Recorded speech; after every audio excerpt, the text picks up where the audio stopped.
Hello friends, मैं सिद्धनाथ तिवारी आज आपके सामने लेकर आया हूँ साइकोलॉजी से एक और अन्य टॉपिक संवेगात्मक विकास।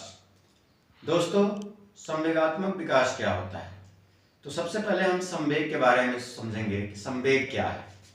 संवेग हमारे अंदर अंतर्निहित एक ऐसा उद्वेग या वेग है जो अंदर की प्रेरणा को बाहर की ओर निकालता है।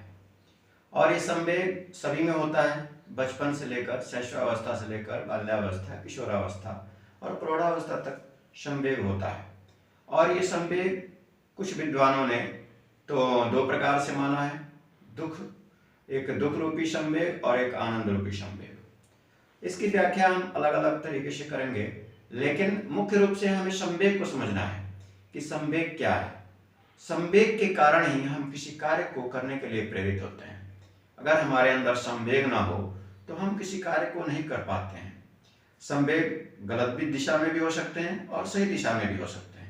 यदि संवेग हमारे सही दिशा में हो जाते हैं तो हम सही कार्य करने के लिए प्रेरित हो जाते हैं, और यदि हमारे संवेग गलत दिशा में हो जाते हैं तो हम गलत कार्य करने के लिए प्रेरित हो जाते हैं। इसलिए संवेगों का बहुत ही महत्व है। आइए देखते हैं संवेग है क्या चीज। संवेग को अंग्रेजी में इमोशन कहते हैं। इमोशन दो शब्दों से मिलकर बना है, ई तथा मोशन। संवेग को अंग्रेजी में इमोशन कहते हैं, जो लैटिन भाषा का शब्द है, जो दो शब्दों से मिलकर बना है, ई तथा मोशन। ई का अर्थ होता है अंदर से तथा मोशन का होता है गति करना, अर्थात अंदर की बातों को बाहर की ओर निकालना, आंतरिक बातों को गति देना। ये क्या होता है? इमोशन होता है, अर्थात इसको हम संवेग कहते हैं। ठीक है। अब ये संवेग वाटसन ने दो प्रकार से उत्पन्न संवेगों को बताया है।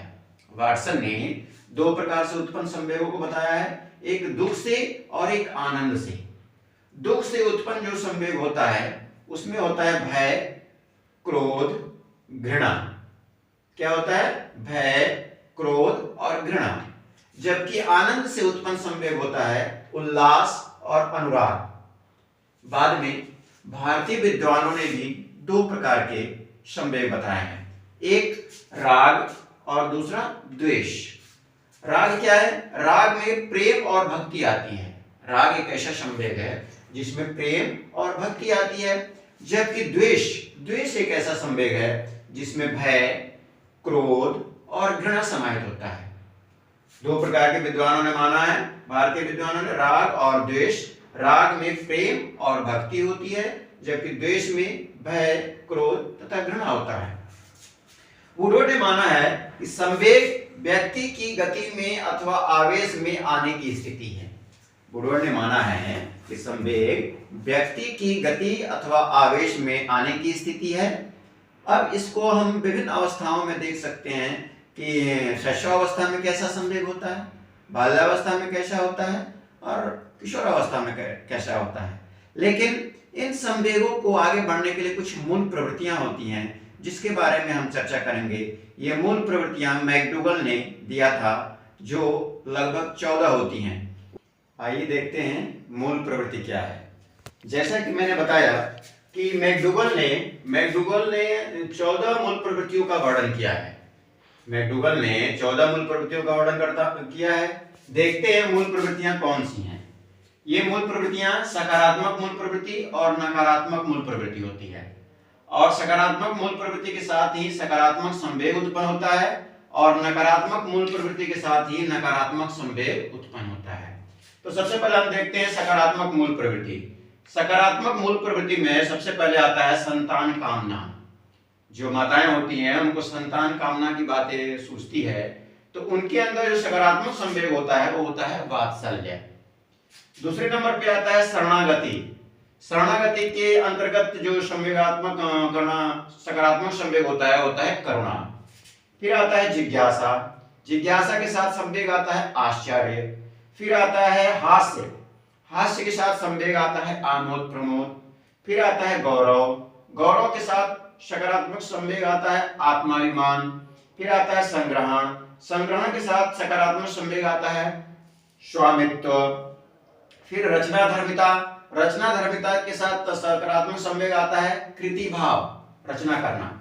फिर हम नकारात्मक मूल प्रवृत्ति देखेंगे और नकारात्मक संवेग। तो नकारात्मक मूल प्रवृत्ति में पहले आता है युत्सा। युत्सा के साथ नकारात्मक संवेग होता है क्रोध। फिर आता है निवृत्ति। निवृत्ति के साथ होता है घृणा। फिर आता है पलायन। पलायन के साथ होता है भय। फिर आता है दैन्य। दैन्य के साथ होता है आत्महीनता। फिर आता है सामूहिकता। सामूहिकता के साथ होता है एकाकीपन। फिर आता है भोजन की तलाश। भोजन की तलाश के साथ हमारे अंदर जो नकारात्मक संवेग होता है भूख। फिर होता है काम प्रवृत्ति, जिसके साथ आता है कामुकता। इस प्रकार हम देखते हैं कि संवेग हमारे जीवन में कुछ सकारात्मकता लिए हुए होता है और कुछ नकारात्मकता, क्योंकि इन संवेगों का हमारे जीवन में बहुत महत्व है, जो बचपन से लेकर के और युवा प्रौढ़ावस्था तक होता है, जिसके आधार पर ही हम कोई न कोई कार्य करते हैं। अगर हमारे अंदर से अच्छे संवेग, सकारात्मक संवेग उत्पन्न होते हैं तो हम सकारात्मक कार्यों को सही दिशा में कर जाते हैं, और यदि हमारे अंदर से नकारात्मक संवेग उत्पन्न होते हैं तो हम नकारात्मक कार्यों को गलत दिशा में कर जाते हैं। तो ये था आज का मेरा टॉपिक, संवेगात्मक विकास। तो इसके साथ ही दोस्तों, आने वाले समय में एक नए टॉपिक के साथ मैं मिलूंगा। तब तक के लिए मेरे वीडियो को अगर आपको अच्छा लगा हो तो इसको लाइक, शेयर और सब्सक्राइब अवश्य करें। धन्यवाद।